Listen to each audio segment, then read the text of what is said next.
Senator Marcoleta is recognized to deliver his privileged speech. You may proceed, sir.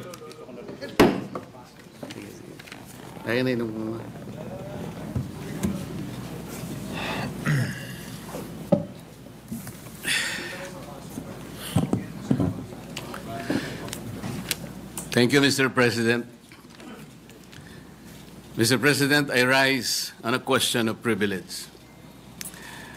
Today, I believe the entire nation awaits the disposition of the matter in regard to the impeachment complaint filed against the Vice President, Sara Zimmerman Duterte, in the light of the recent but unanimous decision of the Supreme Court.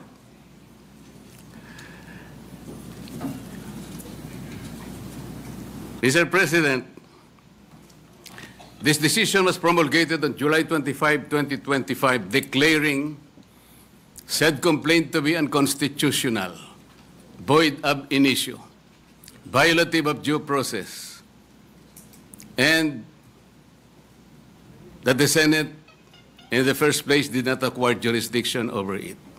Take note, Mr. President, it even said that the decision is immediately executory.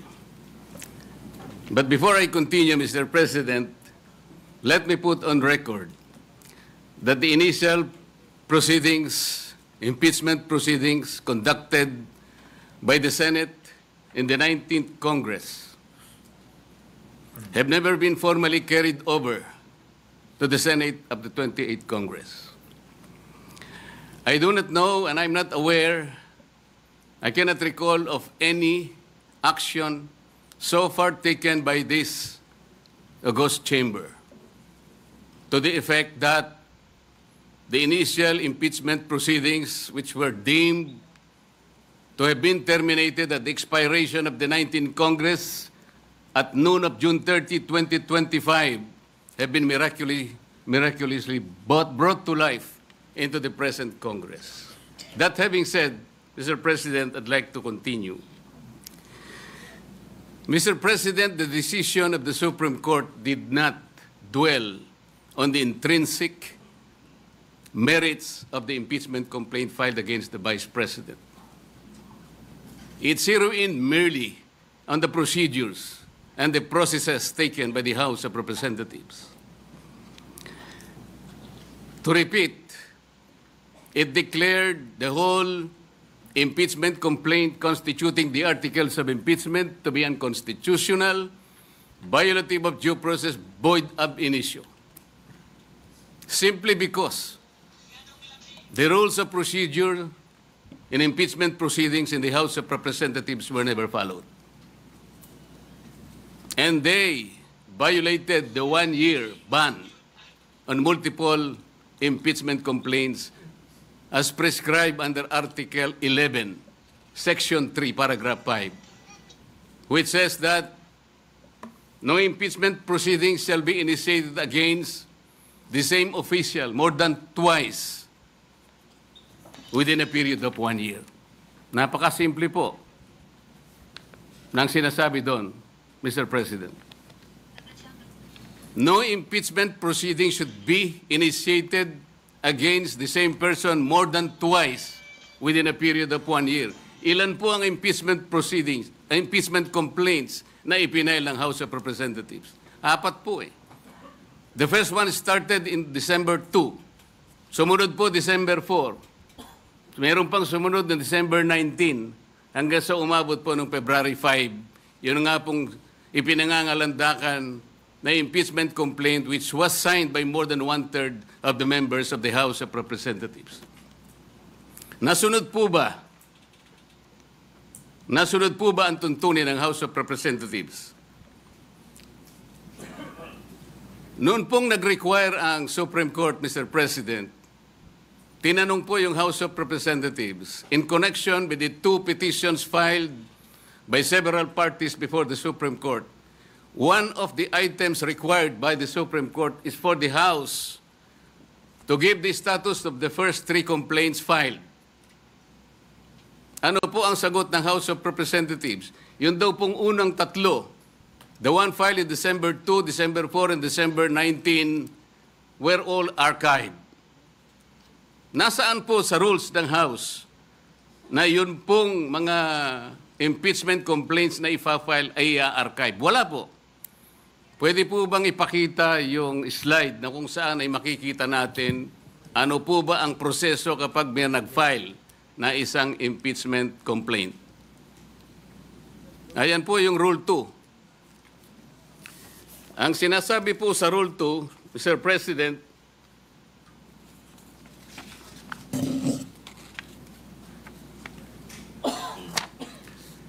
hindi sa Rule 3, sa Rule 3. Rule 2, Section 3. A verified complaint for impeachment by a member of the House or by any citizen upon a resolution or endorsement by any member thereof shall be filed with the office of the Secretary General and immediately referred to the Speaker. Bakit hindi po nasunod ang tuntunin na ito, Mr. Speaker? Kailan po ni-refer ng Secretary General sa opisina ng Speaker yung impeachment complaint dated December 2, 2024? Kailan po ni-refer ng Office of the Secretary General yung impeachment complaint na i-file noong December 4? Wala po silang sagot. Kailan po ni-refer ng Office of the Secretary General yung impeachment complaint that was received on December 19? Wala po silang sinasabi. Kapag titingnan po natin ang sagot ng Solicitor General in behalf of the House of Representatives, ang sabi po nila, the Secretary General diligently referred simultaneously all the impeachment complaints to the office of the Speaker on February 5, 2025. Immediately po ba yan, Mr. Speaker? December 2, December 4, December 19, at isinama po yung February 5, all of them were simultaneously referred to the office of the Speaker on February 5. 2 buwan po ang kanyang ginugol para lang i-refer sa office of the Speaker. Ano po ang immediate doon? Wala po. Wala po silang sinunod. Wala silang ni-refer at ni-refer nga po delayed. Nung ma-refer po, ang sabi po ng Solicitor General, the 4 impeachment complaints were included in the order of business doon po sa session number 36. You will note, Mr. Speaker, hindi po niya ibinigay bilang annex yung order of business in section number 36. Ang kanya pong ipinakita ay yung journal number 36. Bakit po? Sapagkat hindi totoo na yung 4 na impeachment complaints were included in the order of business. Mr. President, I have a copy of the order of business, session number 36. And I will deposit a copy to the Office of the Senate Secretary for everyone to see and examine for themselves kung talagang in-include nila sa order of business. Wala po. Saan po nila in-include? Doon sa journal. Iba po yung journal sa order of business. Alam po niyo kung bakit lang nalagay sa journal, Mr. Speaker? Idinagdag po nila as additional reference of business. That is not the requirement of the Constitution. Pwede po ba nating makita yung slide, ano yung sinasabi po ng Constitution?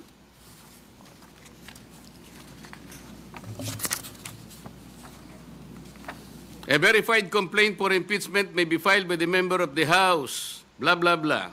Ang sinasabi po rito,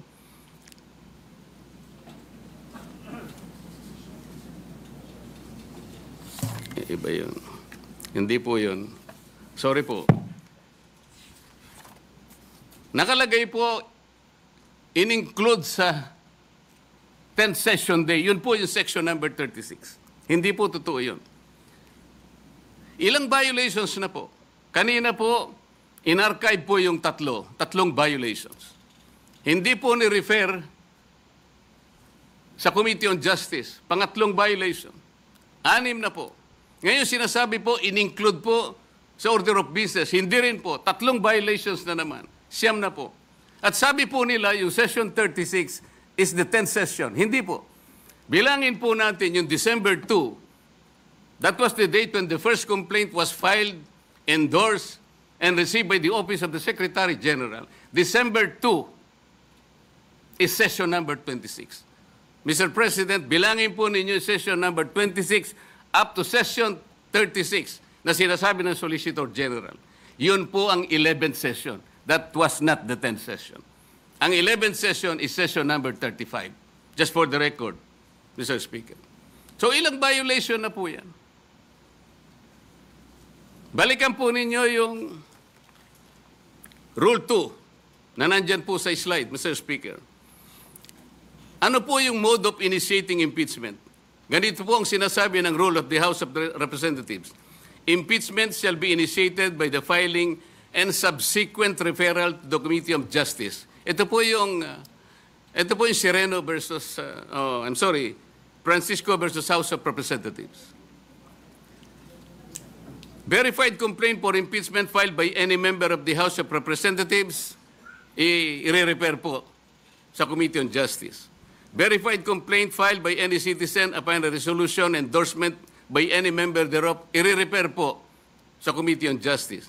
A verified complaint or resolution impeachment filed by at least 1/3 of all members of the House, i-refer din po sa Committee on Justice. Bakit po ang ginawa nila nung makakuha sila ng higit sa 1/3, dali-dali po nilang tinransmit sa Senate? Ang pagkakakala po nila, Mr. Speaker, sapagkat ang pinagbatayan po nila ay yung Rule 4 na kung saan in Section 14 sinasabi po endorsement of the complaint resolution to the Senate. Ang sinasabi lamang naman po noon, Sir President, ay yung pamamaraan kung paano po i-endorse yung impeachment complaint that was signed by 1/3 or even more members of the House of Representatives. Hindi naman po sinasabi doon na hindi na sa i-refer sa Committee on Justice. Bakit po nakalagay dito sa rule? Kailangan i-refer din siya sa Committee on Justice, but they never did, Mr. Speaker, Mr. President. So ilang violations na po ito? You cannot use Section 14 in isolation of Section 2. Hindi po pwede yun. Binigyan po ba ng discretion, Mr. President? Was the House given the discretion to select, to withhold and select from among the 4 impeachment complaints, which will be the one to be transmitted in the Senate in derogation of the 1-year ban rule? Wala po silang discretion. Kung sila po mismo ay hindi sumusunod sa tuntunin, bakit po ngayon ay napakarami pong nagsasalita na parang akala mo ay ang Supreme Court pa ang nagkasala, ang nagkamali. Samantalang ito po, napakasimple po ng tuntunin, hindi kailanman sinunod. Even the 10th session day na sinasabi nila, 11th session day nung ilagay po nila sa order of business, sabi nila. They never included them in the order of business. Wala po. Nasa akin po yung kopya. Ano ba po ang pagkakamali? Mr. President, ipakita po natin yung last page ng impeachment complaint. Pakita po sa slide. Ayan po, Mr. President. Subscribed and verified before me.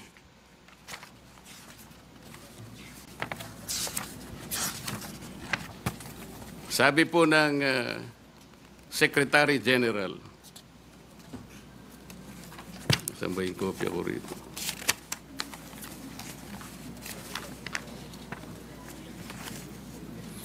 Subscribed and verified before me on this blank day of February 2025. Wala pa pong date eh. Ito po ba ang verification, Mr. President? Hindi po.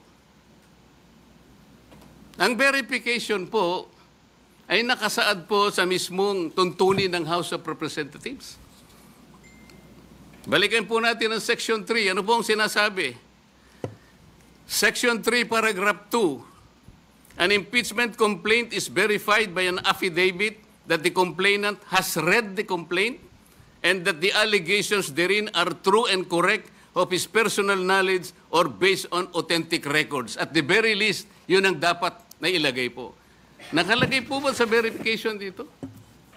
Ng Secretary General ng House of Representatives? Wala po. Ito po'y parang jurat lang sa isang affidavit. Sinasabi lamang po dito, kilalan niya yung nagsipirma sa isang dokumento. Na ang dokumento ay naglalaman ng 32 pages. This is not the verification required under the rules of impeachment by the House of Representatives. Ang totoo po, kung balikan po natin ang Section 14, nandyan po sa slide. Isinulat na po sa tuntunin kung ano po ang dapat kopyahin nila para magkaroon ng tunay na verification. Hindi pa po nila kinopya. Mr. President, ito po yung contents ng verification na dapat sana yun ang nilagay nila sa complaint. We, sabi po rito, after being sworn in accordance with law, depose and state that we are the complainants in the above entitled complaint or resolution of impeachment, that we have caused the said complaint resolution to be prepared and have read the contents thereof, and that the allegations therein are true of our own knowledge and belief on the basis of our own reading and appreciation of documents and other records pertinent thereto. Kokopyahin na lang, Mr. President. Hindi pa nakopya. Mr. President, alam mo po, nung ako'y grade 4, yung teacher po namin, binigyan po kami ng isang short quiz. I-drawing ninyo kanya yung Bicol region. Siguro po 1963 yun, Mr. President. Yung Masbate, hindi pa kasali sa Bicol region. O hindi, kabisado ko naman po sapagkat mahilig po ako sa social studies, Mr. President. Meron pong dalawang nangungopya sa akin. Yung isa nasa likod, yung nasa kaliwa ko. Yung nasa likod po, nakopya niya pong tunay yung aking drawing. Pinagalitan siya pero ipinasa po sapagkat nakopya niya po yung aking drawing. Yung isa po, nangopya na nga, hindi pa niya nakopya. Ang kinopya po, Masbate. O wala po. Hindi po siya nakapasa. Ano pong ibig ko sabihin dito? Kokopyahin na lang eh. Alam po ninyo sa mga litigation lawyers, practicing lawyers worth their salt. Wala ka lang certification of non-forum shopping, i-dismiss ka ng Supreme Court. Maliwanag po yun eh. Hindi subscribe yung complaint mo, dismiss ka kagad. Mahigpit po ngayon eh. Ito po, this is an impeachment complaint. You are removing the second highest official of government. Yun lamang pong verification eh. Sablay na po eh. Ano pong nakalagay dito? Section 3, paragraph 3. An impeachment complaint required to be verified which contains a verification based on information and belief or upon knowledge or information and belief or lacks proper verification, katulad po nito ngayon, shall be treated as an unsigned impeachment complaint.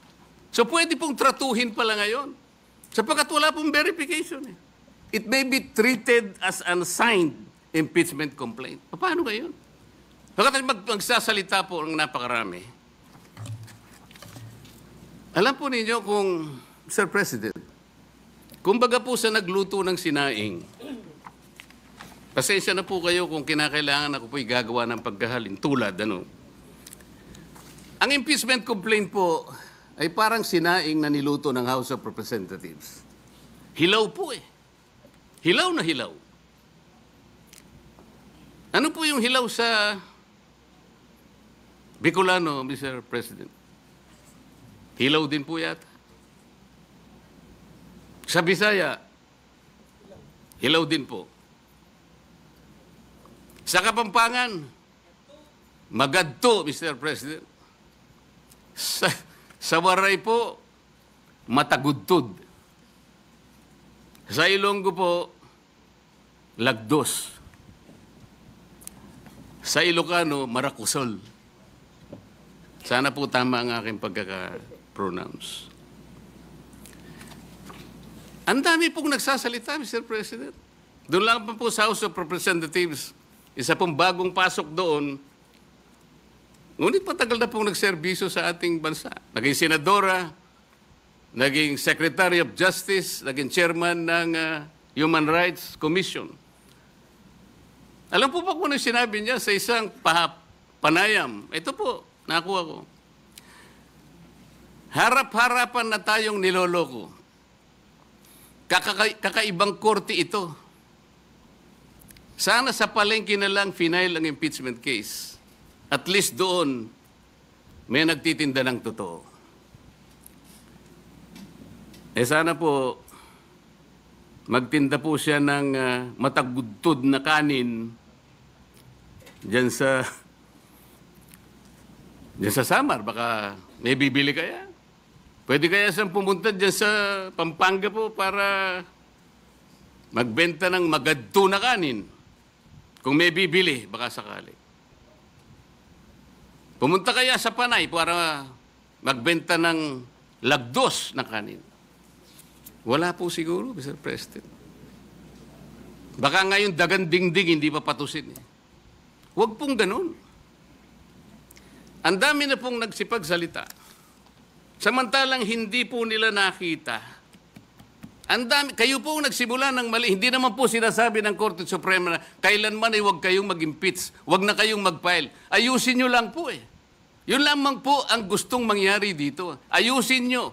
You want to impeach the Vice President, do it in the right way. Hindi naman po tinignan ng merito eh. Ang sinasabi yung proseso, hindi po nyo sinunod eh. Sinasabi na nga, walang impeachment complaint bukod sa isa.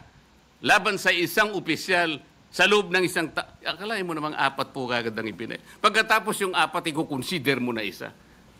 Hindi naman po yata tama yun, Mr. President.